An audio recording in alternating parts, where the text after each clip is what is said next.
আমি Sheikh answer Ali guide channel পক্ষ থেকে সকলকে শুভেচ্ছা জানিয়ে শুরু করছি আজকের প্রতিবেদন। শিরোনাম: দি গল্প স্বল্প চ্যানেলের সঞ্চালকের প্রতি। আপনার নাম না জানায় কেবল এই চ্যানেলের নাম দিয়ে শুরু করতে হলো।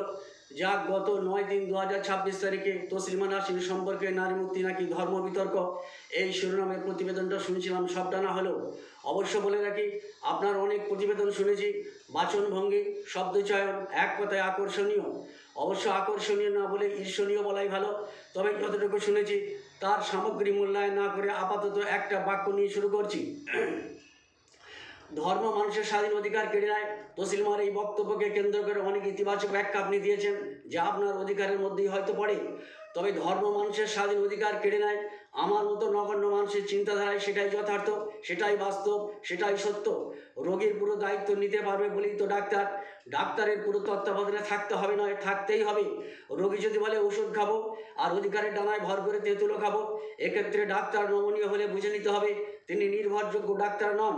শিক্ষা প্রতিষ্ঠানের পুরো নিয়ম নীতি মেনে চলতে হবে।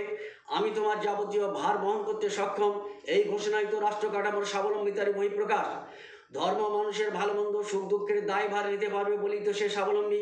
যদি নিতে না পারে তাহলে ধর্ম ইনকমপ্লিট, পঙ্গু, জীর্ণ, রিকেটগ্রস্ত। এবার বলি, পিতামাতার শাসনের মধ্যে যে সোহাগ ভালোবাসা থাকবে তা অন্যের ভালোবাসার মধ্যে থাকবে না।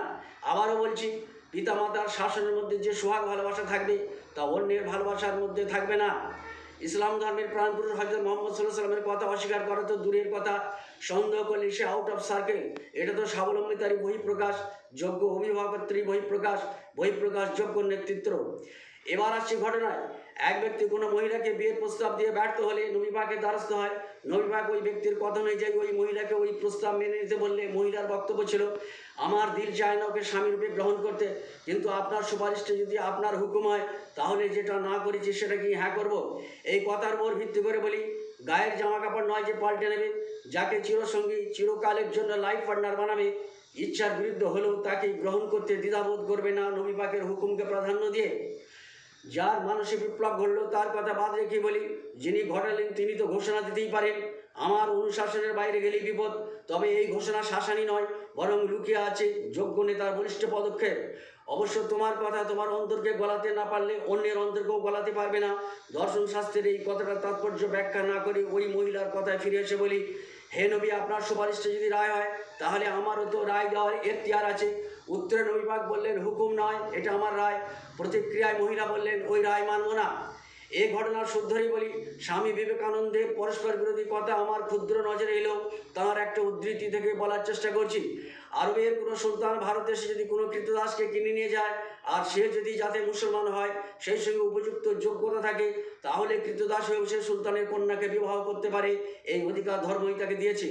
এবার তসলিমা নাসরিনের কথায় ফিরে এসে বলি, স্কুলের শৃঙ্খলাবদ্ধ জীবনের চেয়ে স্বাধীন জীবন ক্ষতি হলো আনন্দের। এই সুযোগ নিয়ে তসলিমা বলতেই পারেন, পুরুষ নারীকে ধর্ষণ করে এসেছে, এবার নারীরা পুরুষকে ধর্ষণ করুক, যেখানে খুশি যার সাথে খুশি রাত কাটাক, ইত্যাদি ইত্যাদি। তবে ওই সঞ্চালকের বাকি কথা নিয়ে আরও একটা প্রতিবেদন নিয়ে আসবো, এই আশা রেখেই লেখারীতি টানলাম।